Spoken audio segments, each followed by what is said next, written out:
binubusinahan daw siya pagka may oras. Ngayon ang naisip daw niya ay yung halaman. Oh, yun talagang ano nun. Pero pwede mag-park doon pag tinanggal Oo. yung halaman. Ah, pwede. Ano, wala na sila magagawa dun. Eh, pumayag naman TV na. Oo, siyempre. Sisementohin na yun.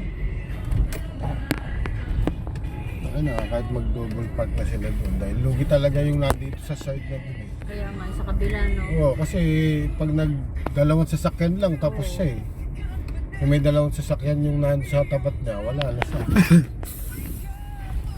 Lugi, kaya pangit yung pwesto na yun. Dapat yung binibenta eh. Na solusyon doon. Kasi lugi, eh, diba? Pero okay lang pala mag-park doon sa ano, sasakay siya. Oo, sabi niya, hindi ako makaparada. Anong ka? Kabilang side, oo. Lugi lang sa kabilang side, eh. Hindi naman na pinapasok yung mga sasakyan sa mga parking ng iba. Tapos meron pa nga daw yung mag-park, eh. Balagbag. Oo, yung parang, ano, kumakain ng malaking, ano. Ito, mahaba yung message. Sabi ko, sige, balikan kita. Eh, pinanong ko muna sa TV na, okay lang daw. Sagutin ko siya.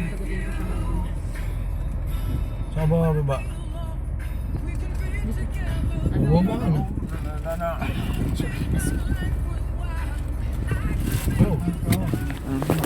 Slowly, ha?